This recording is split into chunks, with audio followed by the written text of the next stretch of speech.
Thank you and welcome to the show this morning. The topic this morning is the Tennessee Human Rights Commission, and we're fortunate to have with us to talk about the commission and some of its activities, Ms. Beverly Watts. And of course, Ms. Watts will give us some additional information about her background, her education, and some of the things that were important in terms of leading her to the executive directorship of the Tennessee Human Rights Commission. And of course, Ms. Watts, let me welcome you to the show this morning. Thank you, Dr. Haney. It's my pleasure to be here with you. Very good. It's a pleasure to have you here with us, Ms. Watts. And as I indicated to the audience, what we'd like to do during this first segment is to get some information from you about your background, your education, and some of the things that were significant in terms of leading you to the executive directorship of the Tennessee Human Rights Commission, as well as some of the other things. And then we'll get into some of the issues during this, the latter part of that segment or the next segment. Well, that's good. Well, I am a native of Nashville, so I'm back home again after a long absence, alumni of Tennessee State, product of Davidson County schools when they were segregated. I went to Haynes High School. Very good. For people who are Nashvillians, they'll understand that. And I've been involved in this work now for more than 30 years. I started out of college teaching school. It was a good job, but it wasn't exactly what I wanted to do. And I did what my mother and father said. I got a good government job. So I went to work in this arena, doing civil rights work, school desegregation. Over the years, got involved in a number of things. Was the director of the Kentucky Human Rights Commission for 12 years. Left, went to Washington. Inside the Beltway is a different kind of an experience. So I started looking around for something else. And the job in Tennessee became available. So I thought it was time to come home and to do that. So we've been involved in this work. We've served as president of the International Association of Official Human Rights Agencies, worked with human rights groups, both in the U.S. and in Canada, and in Hong Kong and other few places, Bermuda, Africa, the like. And we've been involved for the last 2.5 years before coming here, teaching individuals about how to do good investigation. So we've been doing education in the arena of human rights investigative kind of work in Washington for the National Fair Housing Training Academy, which was funded by HUD. We were on Howard University's campus for about 2 years, teaching groups on site.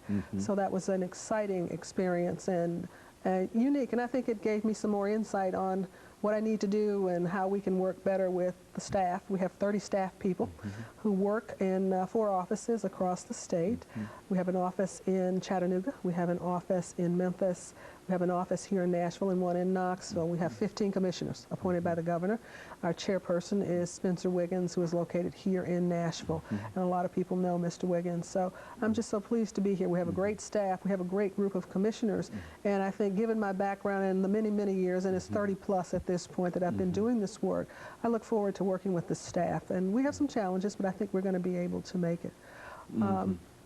In addition to that, I think we have also, a number of different things going on in human rights now, both inside our organization and as well as globally. So I look forward to being able to today talk a little bit about some of the specific issues and some of the other things that we're involved in, and some of the initiatives that are going on in some of the border states, because we do know, the directors, that sometimes human rights is not a respecter of state lines.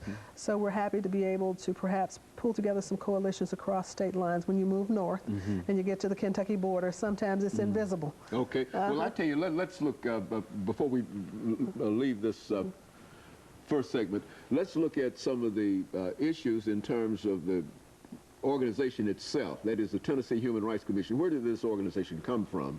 And that kind of information. Okay. Well, this organization was started more than 40 years ago. It really did grow out of the issues related to Dr. King's death and others, and the legislature has, over the years, given us additional authorities to do that. So we're more than 40 years old. We do employment, housing, and public accommodations, investigation complaints, and our legislative history continues to grow and expand. We cover a variety of issues that it's against the law to discriminate based on race, color, national origin, age, disability, sex, and familial status in housing. So we see a lot of issues in those arenas as well. Our biggest area is employment. So we look forward to talking to you, kind of giving you an idea of some of the types of cases we've been seeing over the years.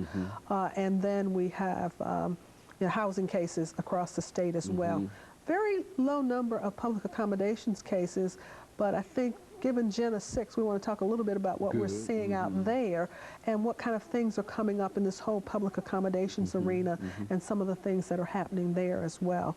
But again, 40+ years old, looking at issues in employment, in housing, and in public accommodations. Well, and of course, I think that will help me as well, Ms. Watts, because the information that you have is really an outline of the kind of information I think that you know that we need to hear, because you've been involved in it for such a long time. And certainly we look forward to the second segment when we'll have an opportunity to go into some of the issues. But in the meantime, we'll take this first commercial break, after which we'll come back and we'll allow you to become involved in some of the issues dealing with the Tennessee Human Rights Commission. And of course, we'll be back with our audience following this very, very short commercial break. Hey, football fans. The Tennessee Human Rights Commission